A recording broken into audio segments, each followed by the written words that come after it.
Halo Sobat Klik Pajak, di video kali ini saya akan menjelaskan cara mendapatkan sertifikat elektronik pajak. Kita bahas dulu apa itu sertifikat elektronik pajak. Sertifikat elektronik pajak adalah sertifikat yang bersifat elektronik yang memuat tanda tangan elektronik dan identitas yang menunjukkan status subjek hukum para pihak dalam transaksi elektronik yang dikeluarkan oleh penyelenggara.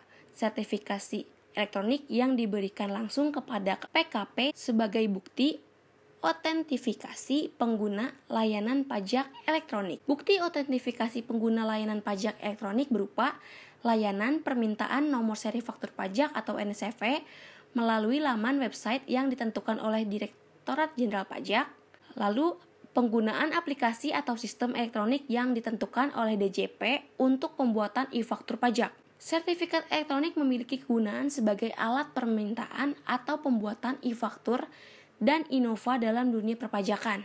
Lalu ada masa berlaku sertifikat elektronik. Yang pertama, masa berlakunya adalah 2 tahun dihitung sejak tanggal sertifikat elektronik diberikan oleh DJP. Lalu yang kedua ada sebelum masa berlaku berakhir, PKP diperkenankan untuk meminta sertifikat elektronik baru. Yang ketiga, masa berlaku lama berakhir setelah adanya sertifikat elektronik baru. Lalu kita lanjut ke cara mendapatkan sertifikat elektronik. Mengisi form permohonan, surat pernyataan, dan melengkapi persyaratan yang telah diatur. Permohonan sertifikat disampaikan di kantor pajak terdaftar. Jika permohonan sudah lengkap akan diproses, jika sudah disetujui akan diberitahu melalui email terdaftar. Nah, di sini saya sudah melampirkan contoh untuk formulir permintaan sertifikat elektroniknya. Yang pertama ada nomor di sini, diisi nomor administrasi Anda. Lalu ada hal permintaan sertifikat elektronik. Lalu yang kedua ada surat ini ditunjukkan kepada kepala kantor pelayanan pajaknya. Anda kemana? Lalu dengan ini saya ada nama, NIK, jabatan, nama PKP, NPWP, alamat. Untuk badan usaha di sini diisi nama Anda sebagai penerima sertifikat elektroniknya, lalu NIK-nya, lalu jabatan Anda sebagai apa, lalu di sini nama PKP-nya atau nama badan usaha Anda, NPWP badan usaha Anda dan alamat badan usaha Anda. Tetapi untuk wajib pajak orang pribadi di sini, nama diisi dengan nama Anda sebagai apa, pemohonnya, NIK-nya juga sama, lalu jabatannya Anda sebagai apa, lalu untuk nama PKP, NPWP, alamat di sini karena Anda bukan badan usaha, di sini diisi dengan nama NPWP alamat Anda sebagai penerima sertifikat elektroniknya. Kita lanjut di sini, jangan lupa pemohonnya diisi juga. Lalu kita lanjut ke form kedua, yaitu surat pernyataan persetujuan sebagai penggunaan sertifikat elektronik Direktorat Jenderal Pajak. Kalau badan usaha di sini isinya nama, lalu nomor kartu identitas, jabatan yang mendatangani surat pernyataan ini. Yang kedua adalah sebagai pengurus bertindak atas nama dari. Untuk badan usaha di sini nama PKP-nya diisi dengan nama badan usaha Anda, NPWP-nya juga dan alamatnya juga.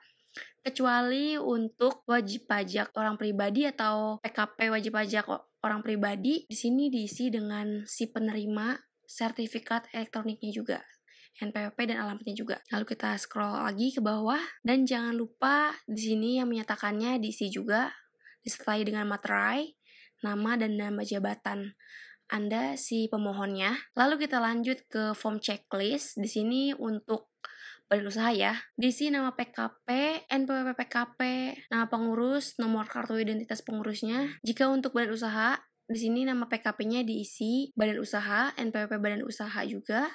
Lalu nama pengurusnya siapa dan nomor kartu identitas pengurusnya siapa. Bisa dilihat nama dokumennya di sini. Dan untuk lebih jelas saya akan ingatkan, Anda bisa langsung aja cek di deskripsi, nanti saya akan taruh linknya di situ untuk formnya. Nah, setelah itu kita lanjut lagi ke form checklist, tetapi ini untuk PKP orang pribadi atau bendahara penerimaan. Nah, jadi nama PKP-nya diisi dengan nama si penerima sertifikat elektroniknya, NPWP-nya juga sama, dan nomor kartu identitas PKP-nya juga. Lalu untuk nama dokumennya di sini agak sedikit beda dengan badan usaha, tadi sangat banyak. Nah, jadi itu contoh formnya. Jadi Anda udah nggak perlu pusing lagi untuk pengisian antara badan usaha dan PKP orang pribadinya. Nah, setelah Anda mengisi formnya, Anda lanjut juga untuk mengisi berita acaranya nih. Nah, Ini contoh form untuk berita acara penyerahan sertifikat elektroniknya.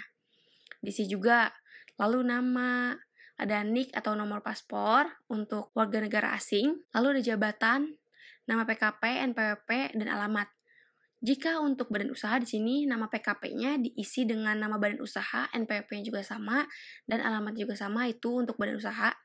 Tetapi jika untuk orang pribadi di sini nama PKP-nya diisi nama Anda sebagai penerima sertifikatnya, NPWP-nya juga sama, alamatnya juga. Lalu bisa Anda baca telah menerima sertifikat elektronik dari Kementerian Keuangan RI. Setelah Anda baca, lalu di sini Anda isi nama Anda yang menerima pihak PKP. Nah, itu untuk berita acaranya. Dan itu contoh form dan bagaimana pengisiannya untuk sertifikat elektronik. Setelah Anda mengajukan semua formnya ke email KPP yang dituju, itu tidak akan terlalu lama, jadi prosesnya sekitar 1x24 jam.